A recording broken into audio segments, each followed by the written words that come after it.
Hey folks, how's it going? We're checking out more Only Fools and Horses. Hopefully you guys having a fantastic day, man. Really enjoyed the last episode. I thought it was fantastic. It was very similar to like the Chandelier episode where there was jokes peppered in. It was decent going through, but the end really made the episode. I thought it was great. I also really love The Longest Night, I believe it's called, like episode 3. So those are our two favorite episodes so far from this season. It's The Longest Night and episode 4, T for 3. Those are the two best episodes so far from the season.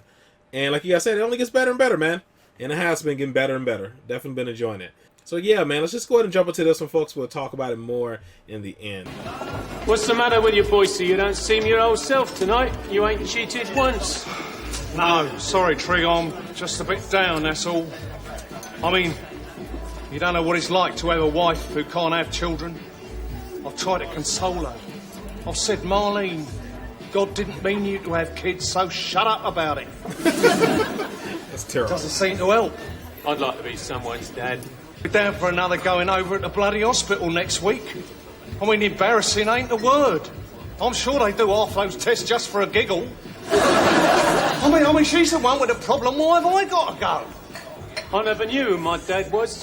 I heard your mum weren't that sure. You're out of order, Mike. She knew who my dad was, roughly.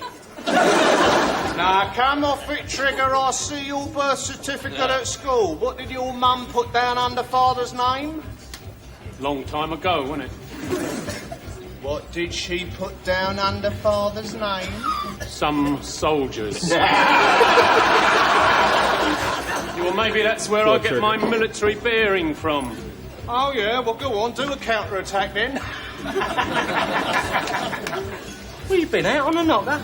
Well, I just come back from your evening class, haven't I? Hey, you know I told you we'd applied for an Arts Council grant? We got it. Clever. Yeah, straight up. Mr. Stevens, right, he's the head of our art group. He got confirmation this morning. We have got £10,000 to make a local community film. He has got experience in films. What, that Saturday morning job on a photographic counter at Boots? Oh, leave it out, Rodney. Anyway, you couldn't write a film script. I mean, what was that book that you wrote? What was it called? The Indictment. I mean, that never got published, did it, eh? No, because you chucked it down a bloody chute. Yes, that's right, because I didn't want to see you disappointed. I mean, it was a bloody stupid story, it was. No murders in it or nothing, no. It was an indictment of a failing system, wasn't it? Didn't have the same social impact as Lassie come home. That's film you made it, Rodney. Anyone in it we know? Yeah, I'll tell you what. All them birds are in it for a start. That's a shrewd move on your part, Rodney. You're the writer, Mickey's the director, so he gets the casting couch and you get the biro.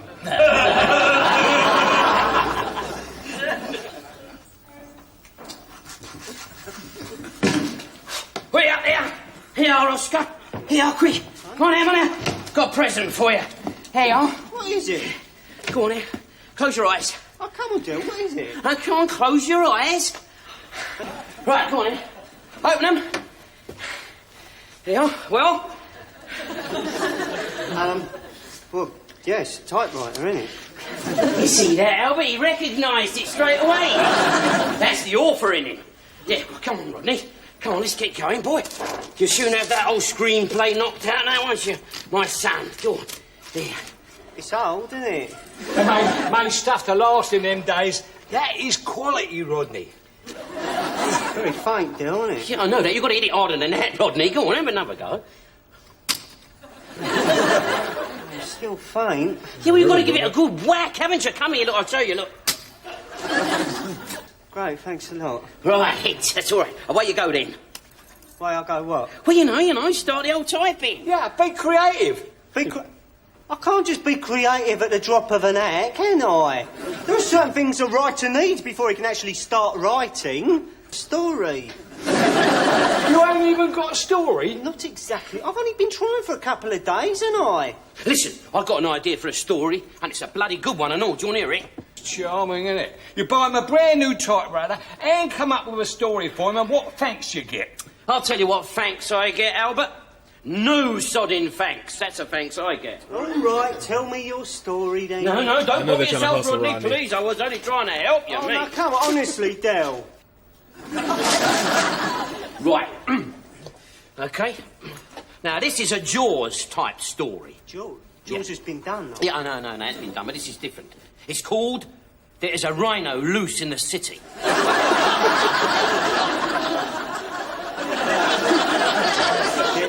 There's a loose in the... As in rhinoceros? That's right. There's a rhino loose in the city. What's it about, Del? Well, it's about... goofball. You see, this rhinoceros, right, escapes from the zoo and it heads straight for London. And after 2 or 3 days, they find all these, like, dead bodies lying about and no one knows who's done it, right? So they get hold of this private detective, you know, sort of like a Charlton Heston-type geezer, to try and solve the crime. Zookeeper happens to be, you know, a very attractive woman. So, before you know where you are, old Charlton is given the salt what for. So, that's your romantic interest. Rhinoceros. But I don't know it's missing. Can you not know? Hell, if you've got a rhinoceros, right, and one day it ain't there, you tend to know it's missing. Don't be a plonker all your life, Rodney. I mean, she ain't got one rhinoceros. She's probably, like, got, you know, two or three rhinoceroses. And how's he escaped? Don't believe... Nobody knows he's escaped. What about the 8 million people living in London? Don't none of them spot it? Yeah, but the ones who spot it, they're the ones who gets trampled to death. What about all the others? The people in offices, the people in cabs, the people sitting on tops of buses. It's a rhino, Del. He only comes out at night. What is it, a vampire rhino? No, it's not vampire rhino. That's stupid, that is, isn't it, eh? Where does he live during the day? In a lock-up garage in a back street. Well, he's leasing it, is he? Not leasing it, it's a disused garage in a back street where no one ever goes. A rhinoceros has escaped from the zoo. There are 300 dead bodies covered in rhinoceros footprints. There's a lock-up garage 2.5 foot deep in rhinoceros crap, and Charlton Heston suspects the butler. Terrible ass story. All right, so what are you suggesting? We call the film There's a Rhino Loose Somewhere Out in the Sticks Where No Sod Lives. You don't call the likes of Charlton Heston in because something's eating the carrots. No. I think it's a good idea. Thank you very much, Albert. Trash. Well, pass. All right then. Just wanted to put an idea in your head, that was all. Wished it had been a bleeding bullet now. You up for a good while, ain't it, boys? I keep telling you, Marlene, them doctors don't know everything. They're just a bunch of chancers, that's all. Oh, good afternoon. I phoned an order through earlier. Mr. Boyce. Oh, yes. I go see. Bloody tests I've had. And what about all the bloody tests? Oh, good afternoon, Derek. I didn't realise you and your family were dining out. Oh, yes, I like to treat them once in a while. Keeps the morale up, doesn't it? Hello, darling. How are you? Hey, is my little godson in there yet? No, he ain't. And he ain't likely to be with him around. Oh, Marlene. Oh, he ain't bloody nothing. All these years, you've said it was my fault we couldn't have kids. They've just discovered there's nothing wrong with me. It's him. Ain't it bleeding fair, eh? What, you started now, Marlene? Even the doctors ain't allowed to discuss this outside the confines of the laboratory, and you're holding a public debate in a Chinese takeaway. He's got what doctors call a low count. Don't want to buy a calculator, do you, boy? What's it mean? Nothing. It means he's been firing more blanks than the territorials.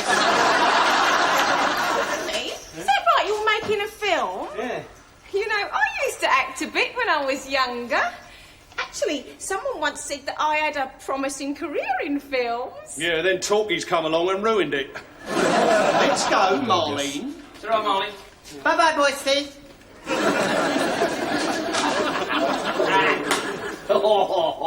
Here. What about that, then? Old Boise being a Jaffa. Yeah, you know, seedless.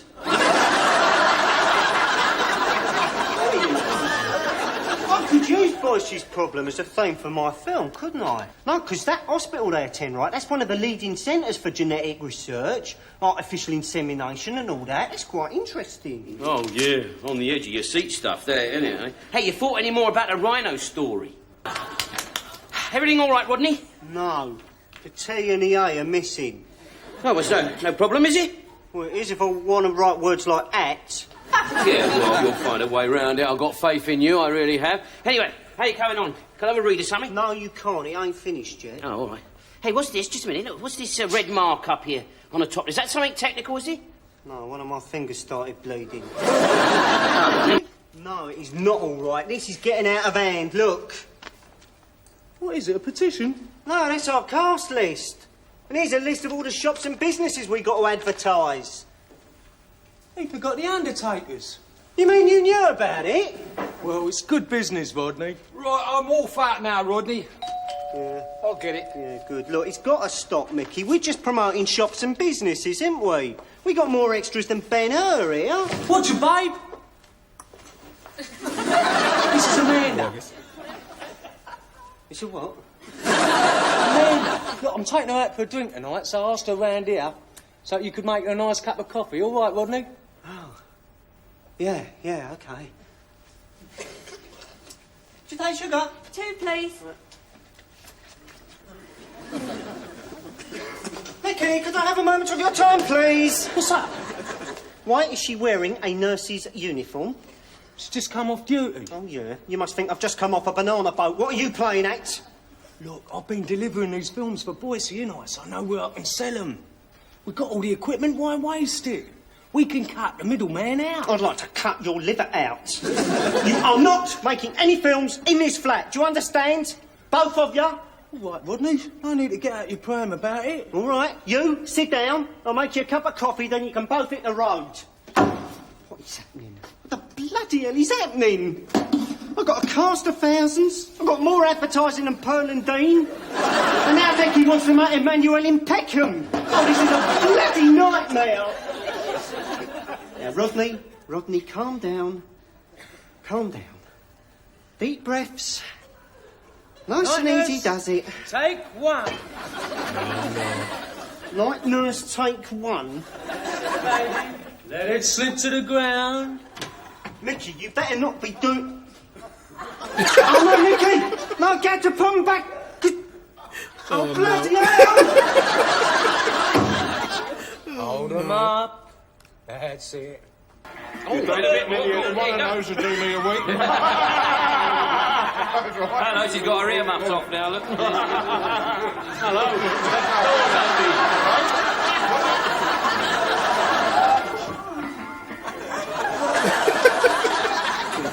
Rodney! Do you know he's backing in behind this? Only the Driscoll brothers, that's all. Have you heard of them? No. No. Well, let's hope they haven't heard of you. Now, I'm going to see if I can save your knees and make sure they stay in the same place. I'm going to stuff this lot down a Carsey. You stay there. Oh, look, Dale, I promise It's all nothing right. like this will ever happen again, I promise. Hello, Rodney. All right for a cup of coffee? Oh, yes. Do come in, Mickey. I brought a few friends with me. Oh, yeah. Didn't you? Oh, hello. Come here, say, I want to what you want, you. You come here, you wait. All right, Nasty hey, dude. you come here. Hello? Oh, Mr. Stevens, hi. Yeah? Yeah, and have you had a chance to read it? Great.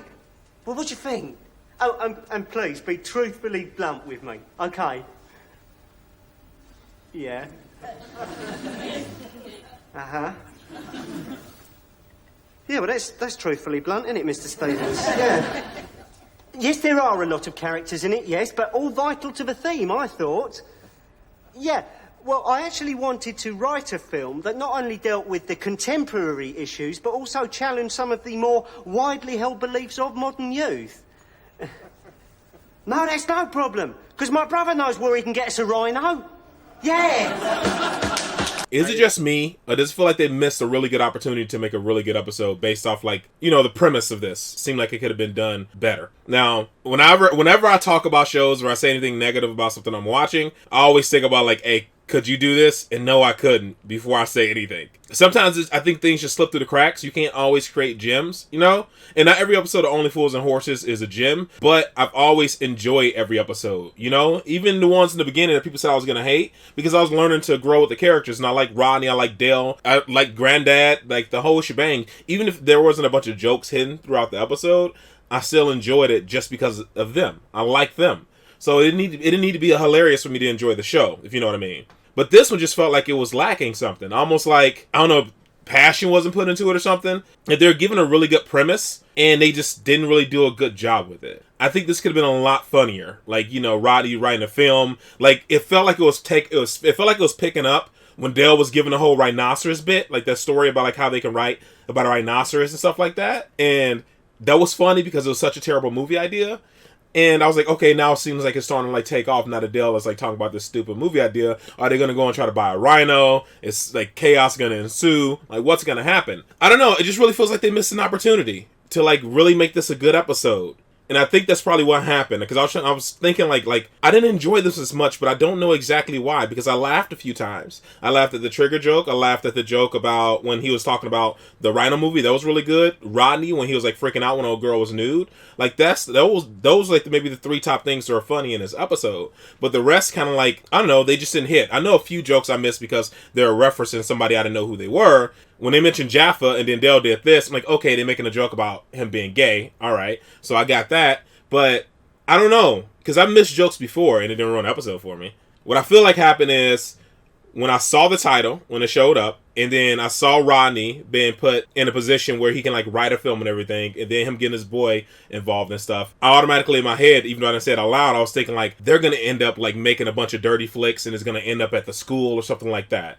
And then when Dale brought up the whole rhino thing, like maybe not. Maybe the rhino's going to get involved and like, you know, chaos is going to ensue. And Rodney turned that down. I'm like, Dale's probably going to still try to get the rhino or something. That didn't happen. Then like the girl started taking her clothes off. I'm like, okay, this is when it's going to like, you know. Then I thought maybe Boise girl, because she mentioned being an actress a while back, that she might end up like out of spite for Boise treating like shit all those years, acting like it was her fault not having a kid. She's going to end up being in a porno. Not necessarily having sex with somebody, but, you know, I don't know, being a waitress or some shit like that in some scantily clad, like, clothes. I don't know. A few things popped in my head. I was like, I doubt she'll go as far as to sleep with somebody in a porno just to get pregnant, but I could see her, like, I don't know, handing out drinks during a sex scene or something goofy like that that really pisses Boise off. Like, something like that. Or maybe one of Dale's old flings popping up in the porno. Something like that. But none of that happened. It just seemed like they laid, like, this groundwork, and I think I just set expectations from, like, the stuff that was popping up. At one point, I even thought maybe Rodney's going to fall in love with a girl who only does porno, because you know how he gets like these chicks and stuff, and then she's going to break his heart or something like that, or Dale's going to make fun of Rodney, or somehow Dale's going to ruin it for him, or Dale's going to say, hey, don't ruin this, is a good money-making scheme while you fall in love with this girl. Something like that. But like none of that happened. So I think I ruined this episode for myself by setting expectations based on what was laid out in front of me. Those 3 jokes were good when they're going on the whole rhinoceros thing, Rodney freaking out about the girl taking her bra off, and Trigger being made fun of because his mom and the whole soldier thing. So those are the 3 good things with the episode. The rest was just not that great. And I think part of it is my expectations started rising. Even though I always tell you guys, I try to keep them down, but you can't help it. Like, my expectation did start to rise after watching, after seeing all the other episodes from this season. This has been a really good season. And this episode just wasn't good. I know I'm rambling, because sometimes I try to get to like the core of it, but I don't know. You guys let me know below, man, what you guys think. This might be everybody's favorite episode. I do not know, but I just wasn't a fan of it. I could see myself, if I was watching this show over, I can see this being an episode I skip, you know? Like, once I get to the point where I'm done with the show and I'm in that mood for, like, you know, rocking some reruns and going through some reruns, I can definitely see myself skipping this episode. All right, guys, man, that is it. That is all for this one. Hopefully you guys are happy, safe, and healthy. I'll see you in the next one. Later.